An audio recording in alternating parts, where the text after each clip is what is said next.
Hello and welcome to another episode of Guess That Record. I am your host, Jackson Reed. This is the show where we talk about music and try to figure out which album I pulled from my collection. Thanks again for tuning in to another episode. We have an amazing guest today. He's the founder of Cadium Music Publishing. Working in all facets of publishing with a diverse catalog, Cadium Music handles administration, collection, licensing, and song plugging. I'm super excited to be speaking today with Jan Seedman. How are you doing, Jan? Good. Very good. Good to be here. Awesome. And where are we talking to you from today? Los Angeles. Ah, nice. A lot warmer than where I am right now. Yeah, well, we had, it's been a little cooler lately because we're in the cooler part of the year, but we had sunshine and today is our first time of overcast, a little drizzle going on. So but we're fine. Oh, yeah, for sure. For sure. So it's great to be speaking with you today. I'm very excited because, of course, we had a mutual connection that sort of helped set this up with Gene Foley, who's been my agent for the last 4 years now. And I'm really excited to be speaking with you and learning more sort of about publishing and your career. Okay, great. Yeah, Gene's a good guy. We haven't actually met, but one of my writers is a client or former client of his, and so that's how I got a chance to know Gene a little bit. And based on the podcast that you had with him, I mean, there's a lot of stuff I didn't know, so it was good to see that he's obviously has a very impressive, track record. For sure. Absolutely. Now, I always love to start out the interviews by asking you this. What was the first song or the first album that got you into music? Okay, that is probably uh, a very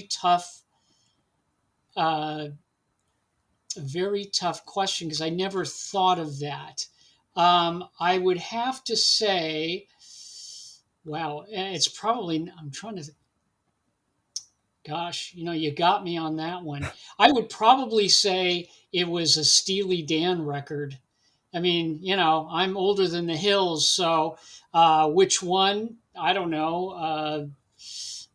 Katie lied, maybe. I don't know. It's tough. I can tell you that there wasn't a specific moment where I said, "Oh, I have to do this." It just to be more clear about my background and to answer your question, it really came from just listening to the radio a lot. And if it wasn't Katie Lied, it was probably Prisoner in Disguise by Linda Ronstadt. And that's about as close as I can come for that Yeah. question.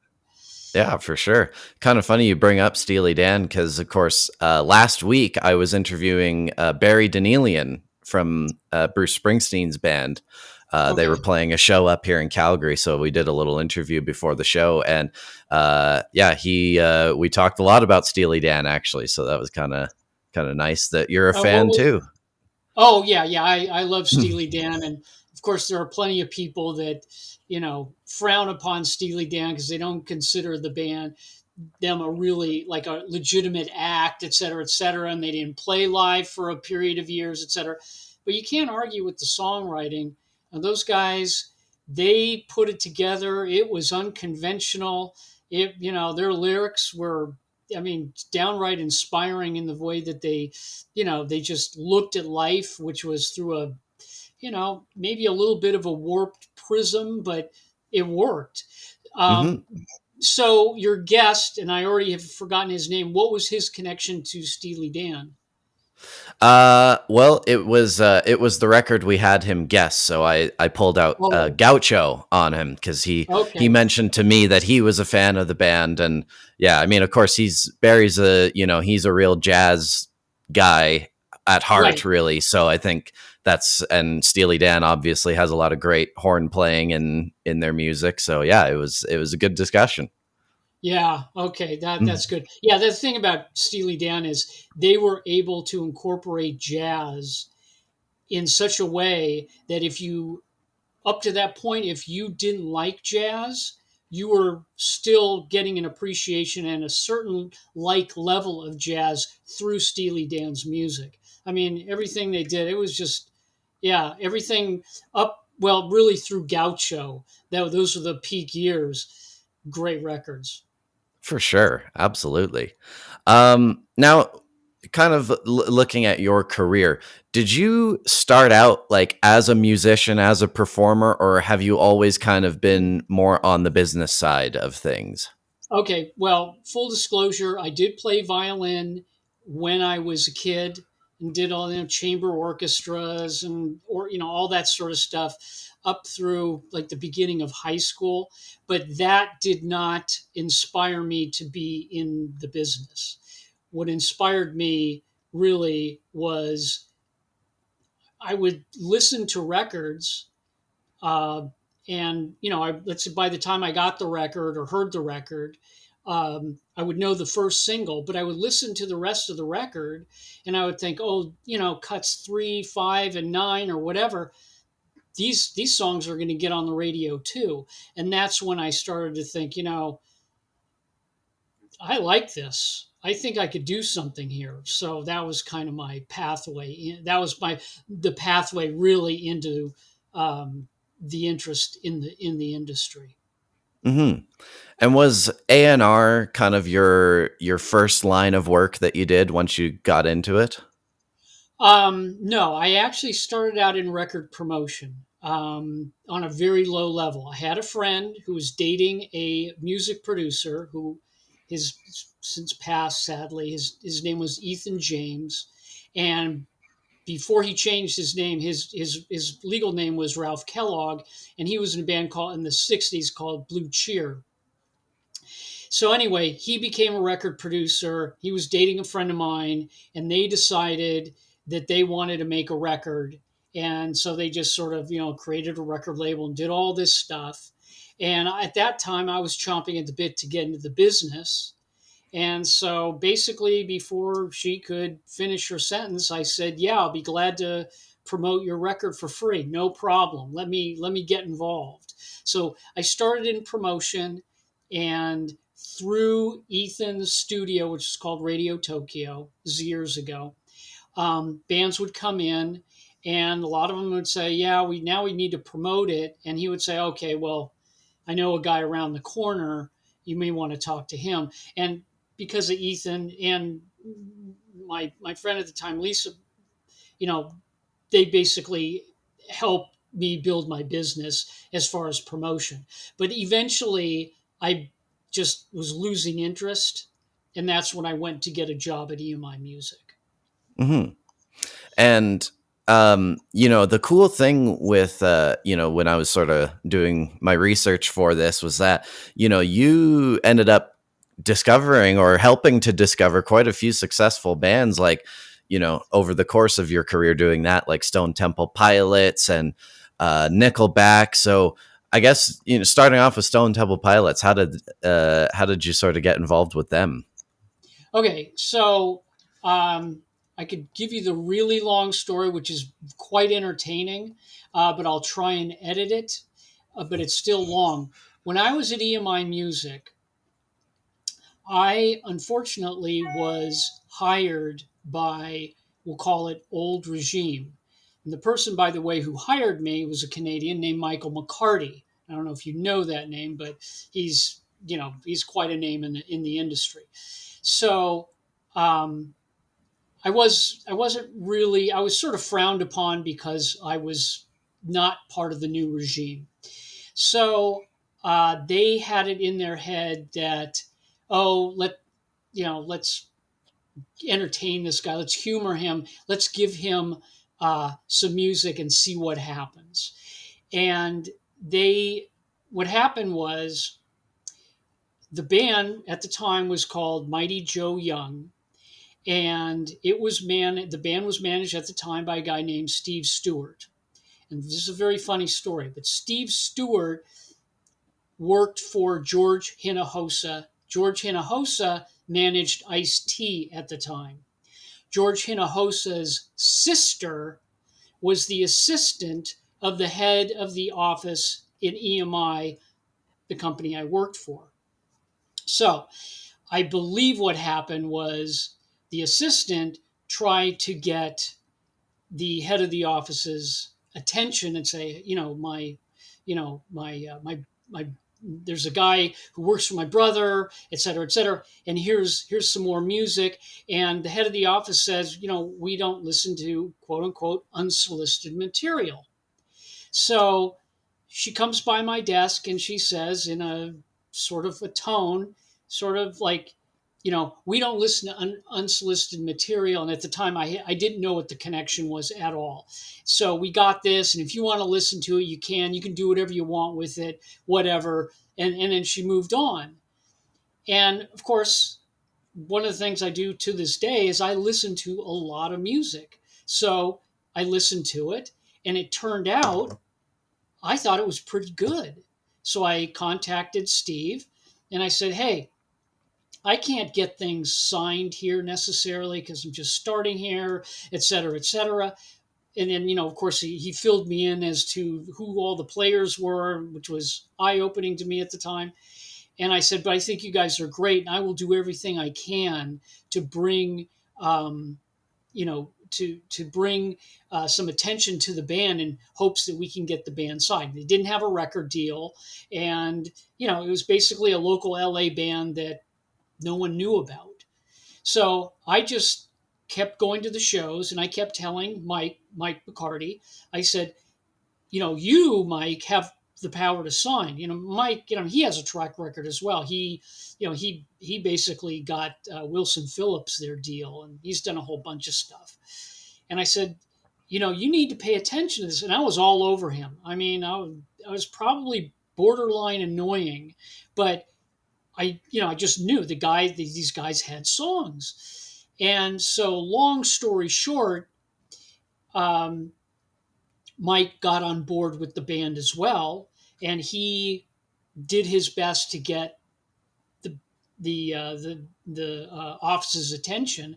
But unfortunately, um, Mike was part of what they would call the old regime, and he wasn't going to get anywhere because of who he was affiliated with, which is pretty stupid. Personally, you have a great band, who cares? But he did what he could, and then he got fired because he was not current regime, and so it was just me. So I did everything that I could, and then again, long story short, um, they got a record deal.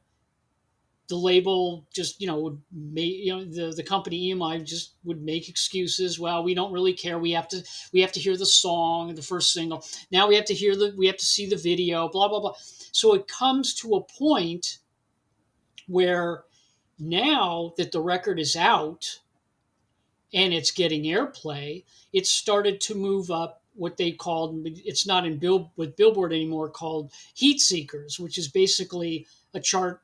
For those that don't know, it's basically the bubbling under the 200. And the head of the office was compelled to take a meeting with the band because it was at that time where Steve was taking the band around for publishing deals. And of course, EMI is one of them. So, we're in the meeting, et cetera, et cetera. And again, long story short, the office said, we don't think you're going to do anything. It's really hard to recoup. So, no. And I would say 2 months later, as it continues to rise, and I'm getting a little bit beyond your question, but it was rising to such a level, and the LA office wouldn't touch it, that Marty Bandier, the head of EMI worldwide, I mean, the top dog, he saw it on the charts, and he said to the LA offices, "Are you aware of this band that's coming up the charts?" And the LA office, and this is, of course, I'm out of earshot of all this, is, yeah, we know about them. We don't think they're going to do anything. And he said, okay, fine. And he ended up signing them himself. And that's how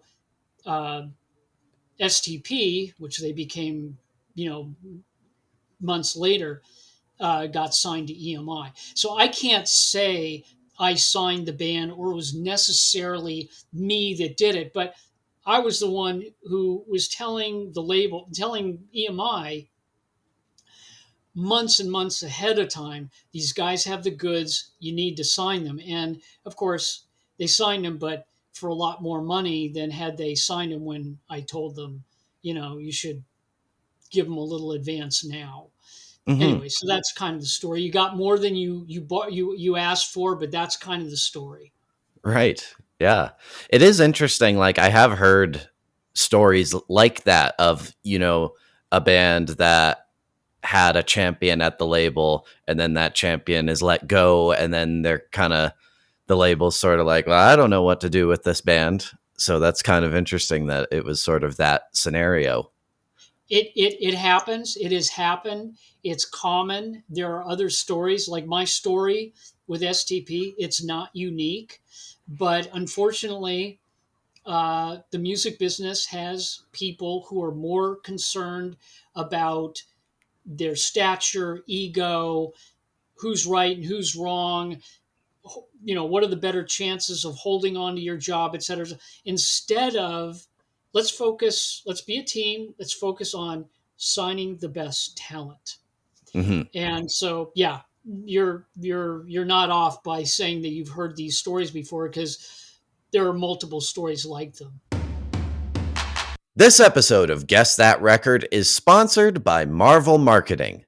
Marvel Marketing is an award winning digital marketing company headquartered in Calgary, Alberta, Canada, working with clients in different industries from all over North America, including Canada, the United States, and Mexico.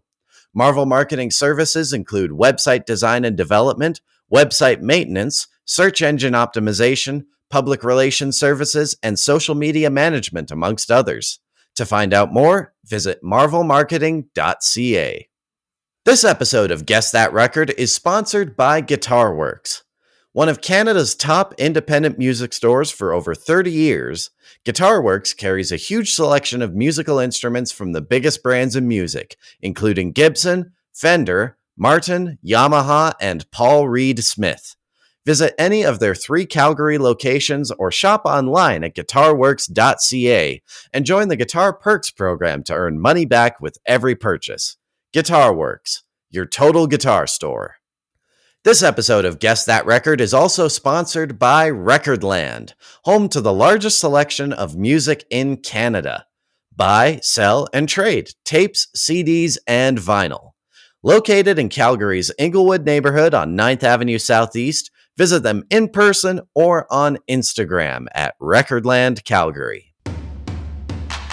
And then, moving ahead a couple of years when it comes to Nickelback, the interesting thing with Nickelback is, of course, they're from Hanna, Alberta, which is like 2 hours up the road from where I am in Calgary. And I always thought that was interesting how, they made it so big from such a small town. So, what was the story with your relationship with them? Oh, okay. So one day I got a call, or it was an email from somebody from Canada. Her name is Barbara Seedman. And Barbara and I Barbara was a colleague of mine at EMI Music in Toronto. She was in the Toronto office at the time. And she, of course, when we did work together, me being in LA, her in Toronto, et cetera, she knew what I had done with Filter and STP, et cetera. So she apparently had a business relationship, with somebody at Roadrunner, and um, she emailed me, said, "Look, I know this guy at Roadrunner. Apparently, the label's trying to get into signing commercial rock bands, and of course, Roadrunner is a metal label." And she said, "Well, since you have a track record when it comes to rock and all that, maybe you can help this guy because he apparently he's looking for help. And so he said, so she gave me his info, and his name is Ron Berman. And so I contacted Ron, and I said, you basically reiterated everything Barbara had told me, and I said, look, I'll find you your band. It can take time. My standards are high. I'm very focused on songs. If this is a commercial radio rock band, you have to be sure. You got to get it right. And he said, yeah, great. If you can help me, wonderful. Again, editing this, it was a long there was a long period of time where I actually began to look for an act for Roadrunner. When I talked to Ron, it wasn't it wasn't the right time apparently. I don't know what was behind all that, but many months went by until he said, "Okay, yeah, I need help. Start sending me things." So fast forward about this is about a year and a half after Ron and I had connected. I got a job at a company. They're long gone, but they're affiliated with BMG, and it was a hybrid company, management and A&R, et cetera, all sorts of things. And I got a job there, and one of the things that I was, I guess, allowed to do is to find talent for the publishing arm. And I thought, okay, I really better step up my game because I wasn't finding anything. And so that was when I really started to like pick up the phone and start calling my contacts and really making it a priority because I didn't want to miss the opportunity. And one of the people that I uh, contacted was Jonathan Simpkin. Jonathan Simpkin is an attorney in Canada, and I knew him because I tried to get Len a record deal with Discovery Records in LA. Discovery was a Warner Music label. So I knew Jonathan, and I called him and I said, "Hey, here's what I'm doing, publishing records. Here's what's going on." And he said, "Great, I'll I'll start sending you stuff." And he did. Like within a week, I started getting things. I would say the first, I don't know, two, three, four things weren't really just, just didn't meet the standard, so to speak. But then, like, I don't know, a month in comes Burn of the State. Never heard of Nickelback, but I listened to it and I thought, these guys will do very well in America, especially in the Midwest and the South. So I contacted Ron and I told him, and he said, "Great, send it to me." And again, there's a whole long story to this, but if you want the details, I'll give them to you. And there was some hesitancy on the label initially to sign the band, but eventually they they Ron went out and saw them, liked them, got along with them, et cetera, et cetera. And long story short, they ended up signing them. Hmm. And that was kind of how it was. I was hired really as more of like an independent A&R. So I wasn't like the A&R guy. I wasn't picking producers. Ron did reach out to me for producers for Silver Side Up, oddly enough, but that's a different story. And it's a couple years later. But I was just basically I was the headhunter. I was like, bring us something that we can go to radio with, Right. and that's what I did. Cool. Cool. And so you mentioned that while you were talking about that story, you mentioned that hybrid position. Was that kind of your first experience with publishing? Oh, no! When I was at EMI, I had plenty of experience with publishing. I was pitching songs. In fact, I actually, it's kind of hard to categorize this, but I ended up starting to make inroads and relationships with labels because it's EMI, and if you're at EMI, which was at the time the biggest publisher at the time, I don't know if they still are, people will take your call even if you're not like the big cheese. So I was very well schooled on, EMI is the place where I basically learned publishing. And so, I had a stint aside from Discovery and Chrysalis Music as outside A&R, et cetera, et cetera. So when I got to the hybrid BMG company, like, it was just not necessarily a lateral move, but I knew what I was doing, and I knew what buttons to push and which ones not to push because I had already spent years in that end of the business. Hmm. And then, yeah, when did you decide to start your own company, Cadium?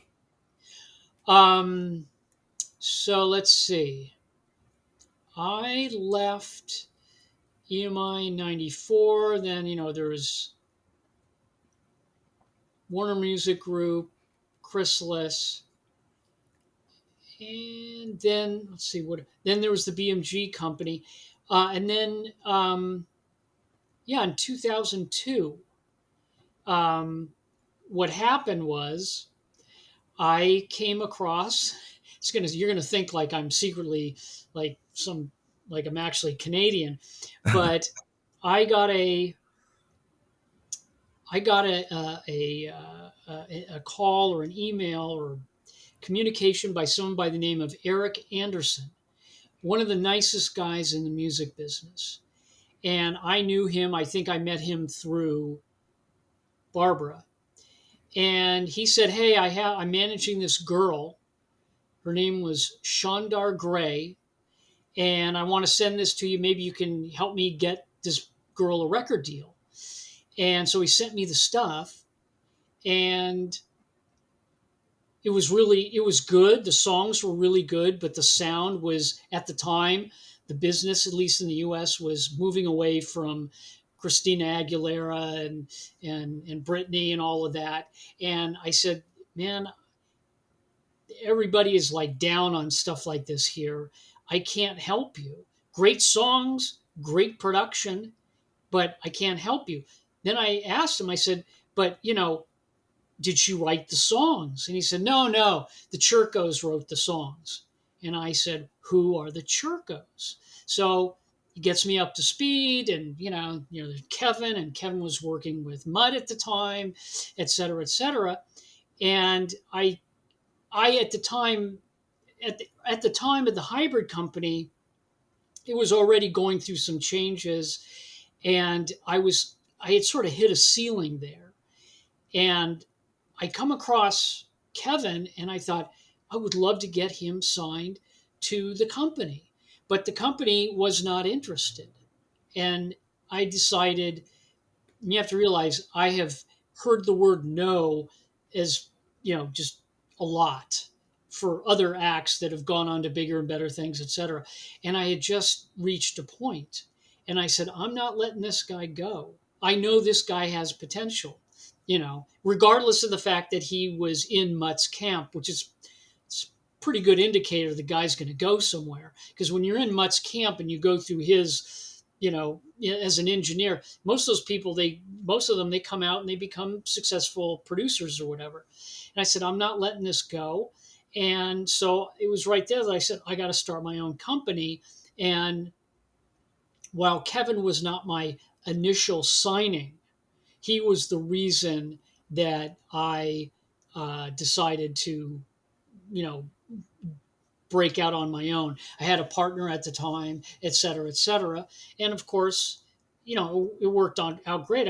I had him for like 15 years, had his son as well, Kane, also successful writer producer. But it was Kevin that, and the fact that he was available, that's what prompted me to just start my company. Hmm. And how did you come up with the name for the company? Ah, okay. Um, yeah, I was a really big fan of the Cars, Hmm.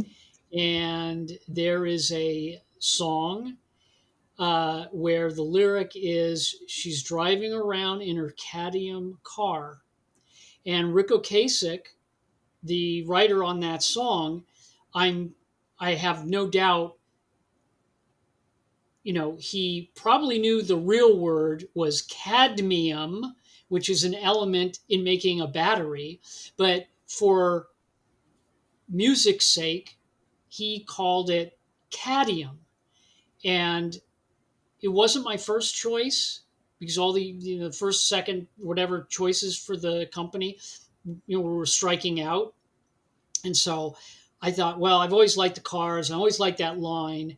And cadmium is, no one knows what cadmium is because it's really not a real word.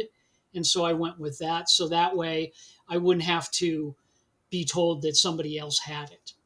Right. That's a cool story. Yeah.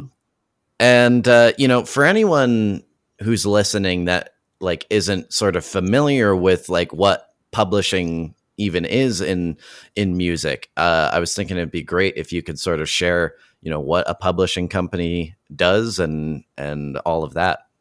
Sure.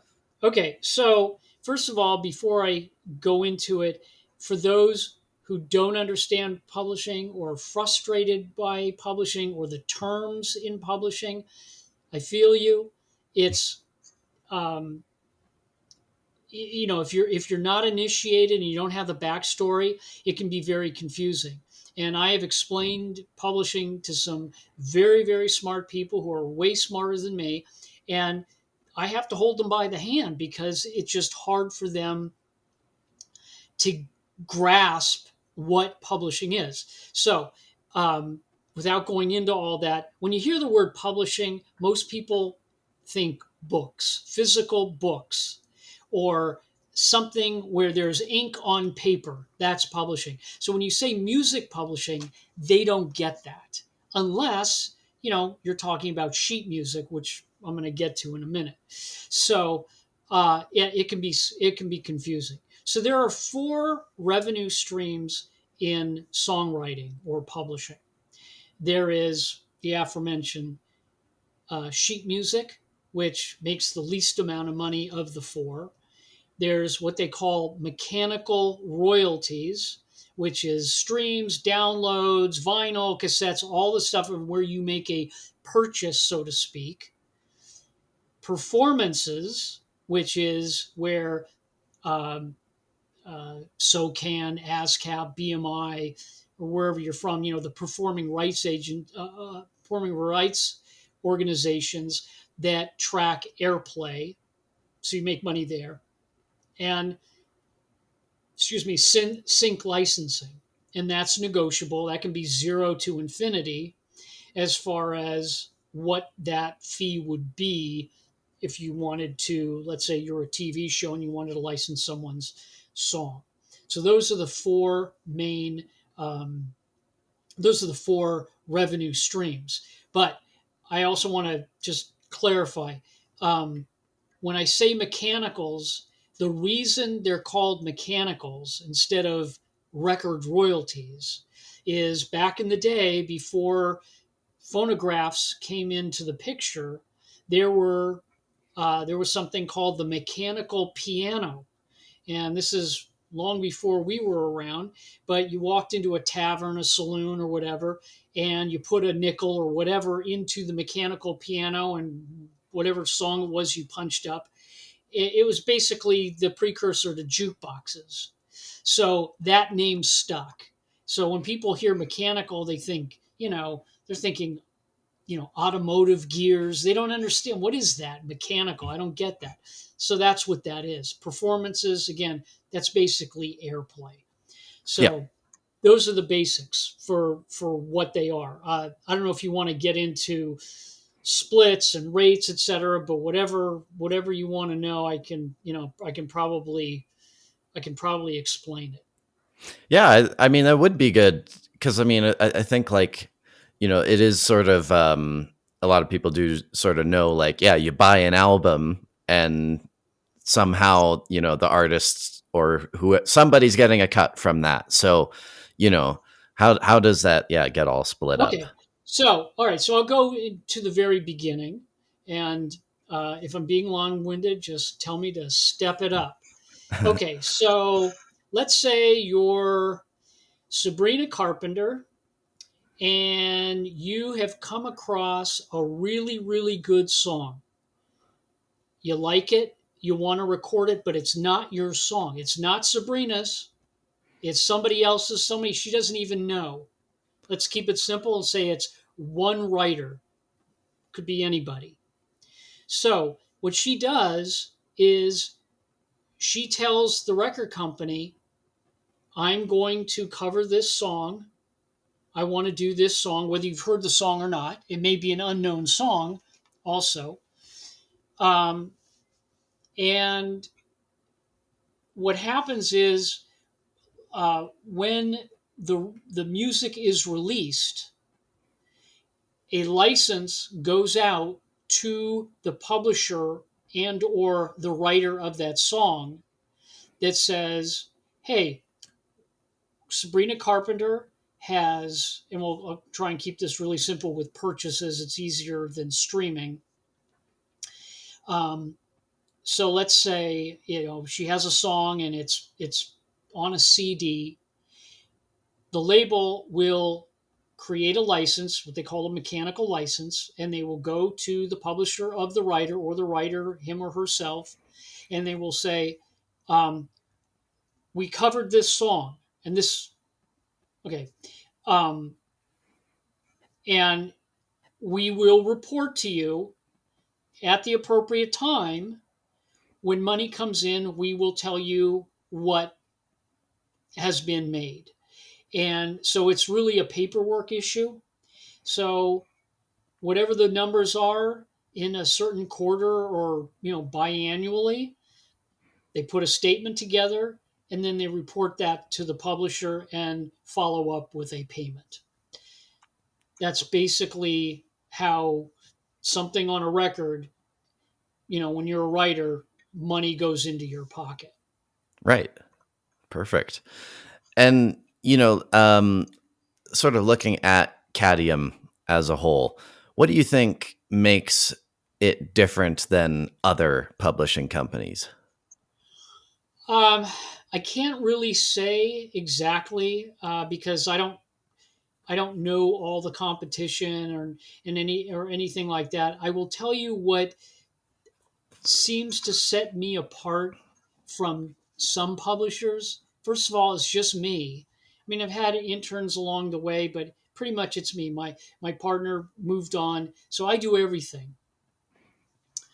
I will tell you first of all, I am focused on the music. I do not get caught up with who else is interested, how many streams have they gotten so far, where, how many followers. I'm not like that at all, which probably puts me in the minority because I'm all about the music, the quality. And if it's a great act or a great writer and they don't have a lot of streams, but they can write hits, I want to be attached with that writer. I'm willing to take the risk to get involved with that. And the reason I'm bringing that up is I was at EMI and been at other major companies, and the majority, it seems like, is more interested in, well, how do I retain my job? What's going to make me look good? What can I sign that my peers are going to be impressed by? And this has nothing to do with the actual act at hand. And that is why many people in the business sign acts that don't go anywhere because they signed the bands or the acts for the wrong reason. So one of my big things is, I'll listen. If I don't like it, I'll just tell you. And let's face it, I say no way more than 98% of the time because, that's just the way I am. But if I like it, but you're 18 years old and just got a Spotify account, I don't care because I see the potential. and I'm willing to work with you in the hopes of getting you to the next level. So that's probably one of the things that it differentiates me from a lot of the other publishers. Also, by being more of a one man show, most publishing companies, multiple people work there. I do everything. So if you want to get something done, you got to get a hold of me. And I'd like to say I'm pretty good at returning phone calls and emails. So I'm all about end results, and without writers, I'm nobody. Mhm. So it behooves me to be good at customer service. And when my writers have a problem, a question, whatever it is, I do everything I can to accommodate them as soon as possible. For sure. Yeah. I was thinking it would be great if you could highlight some of the talent that you're working with these days. Okay, sure. So I have a writer named Kurt Martin, or Curtis Martin. He's a writer producer, and he actually came out of the Churco camp, and really good writer producer. He gets the best out of his artists. He has worked with currently he has there's a group called Catch Your Breath. They're from Austin, Texas. He basically got Kurt basically got the band their deal with Thriller Records because he had known them previously, and he was their guy. So Kurt's worked with, aside from Catch Your Breath, the metal group Dead, Fix, Call Me Charisma, Rachel Loren, Echo, Ryan Oakes. And if none of these acts mean anything to you, it's because they are not necessarily charting on the Billboard charts or the Canadian charts, but they still do really well with streams and merch, et cetera, et cetera. So he's worked with all of those acts. I have another writer who's written many songs with Kurt, named Rob Endling, who worked with a lot of the same ones. He has a song with a Japanese act called One OK Rock. Their song's coming out later this year. Um, and I'm trying to think of acts that have been a little bit more established, that aside from the ones that I mentioned, but Rob has worked with many of those same acts that I've mentioned. I have Attila. They're a band from Atlanta. They've been around a little bit, metal act. Um, and then I have some like really talented people. Cisco DeLuna. You won't know Cisco necessarily, but he's a really, really sought after sessions person because he can play just about every instrument. And he's done some great sessions with Randy Houser, and he's worked with Miranda Lambert, et cetera, in Nashville. He's in LA, but he has strong ties to the Nashville community. Mhm. So anyway, there are others, but you get, well, sorry. Now I'm starting to feel I don't want to leave anybody out. Jake E. Lee. Jake was with Ozzy back in the day. Um, Anthony Esposito, who was in Lynch Mob, which is another band from the like late '80s, early '90s. Anyway, I'm probably gonna get some harsh comments because I didn't mention my entire roster, but that sort of gives you an idea of some of the people I've worked with. Awesome. Awesome. And like kind of looking at, you know, when you ever since you busted out on your own and you've been doing your own thing, what have been some of the biggest successes that you've been able to experience running your own operation like this? Well, I would have to say, still to this day, though that could change, is working with the Churcos, because when I signed Kevin, he was only known at best as Mutt's engineer. No one really knew about the side projects that he worked on. Um, but then he was contacted. He had success with long story short, and I'm going to keep this brief, but he was able to get on work on an Ozzy record, and it's because of his work on it was called Black Rain, because of his work on that, and that he did uh, have co-writes on that album, that got people's attention, and Five Finger Death Punch approached him and said, we're ready to make another record and we wouldn't mind, giving it a try with you. And at the time, when I met Kevin, he was living in LA. He had already been in LA before I knew him, but then he moved to Vegas, and the band was based in Vegas. So it was like almost like a no brainer. Here's a talented writer producer in our city, and they made that their second record with him, and they've been working with Kevin ever since. And there were some number ones at like Active Rock, got multiple licenses, because they're like, one of the top metal bands in the world. So that was really good. But then, he also, um, he did a Disturbed record. I think he's done two now, but the one that I was involved with. Um, he did the Paul Simon cover, etc. The record went gold. It was really good. And then Kane had success. Kane had success with One OK Rock as well, which is like a platinum act in Japan. Different, different numbers, but still very successful.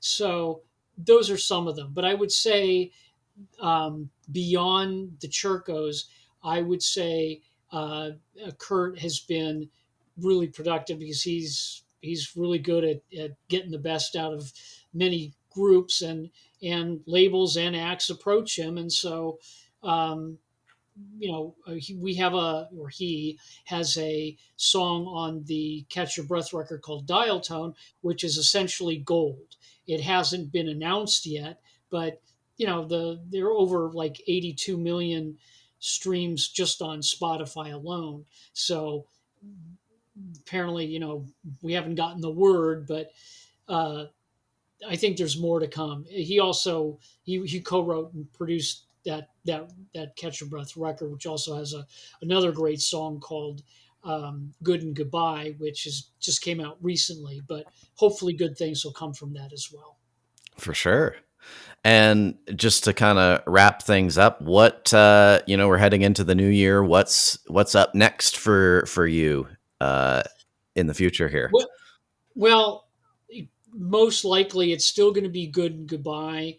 We're hoping to really build that up, so that is definitely a priority. Um, I also have Rachel Loren, who I mentioned earlier, who I found out through uh, through Curtis. I am guessing that there will be new material coming out from her.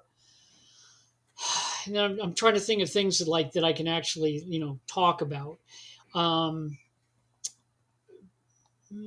I signed a really good writer who no one knows of, but named James Garcia, and um, I expect that there'll be more material, uh, co-writes, etc., coming from him next year. Attila is always putting out new music. They just put something out just the other day, so. Um, yeah, those are the things off the top of my head. There's probably some others that I can't remember, or I'm just not sure if it's really been locked in. But there'll be more material coming out next year for sure. All right, Jan. Well, we have reached the end of the interview. I want to thank you for taking the time to come on the podcast. It was really cool to learn about your career and sort of the world of publishing. So, thank you very much. Thank you. I appreciate the time. Thank you. Thanks for tuning in to another episode of Guess That Record. Make sure to leave a 5-star review wherever you listen and tell your friends to check us out. I also want to shout out our radio partners who are currently airing Guess That Record as a syndicated radio show. This includes CKMS in Kitchener-Waterloo, Ontario, CKXU in Lethbridge, Alberta, and South Devon Sound in Kingsbridge, UK.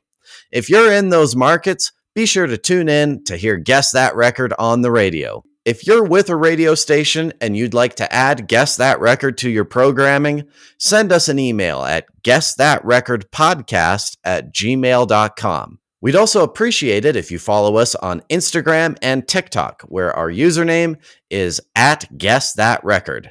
And lastly, subscribe to our YouTube channel to see the video versions of these amazing interviews. Remember to keep rocking, and we'll see you on the next episode of Guess That Record.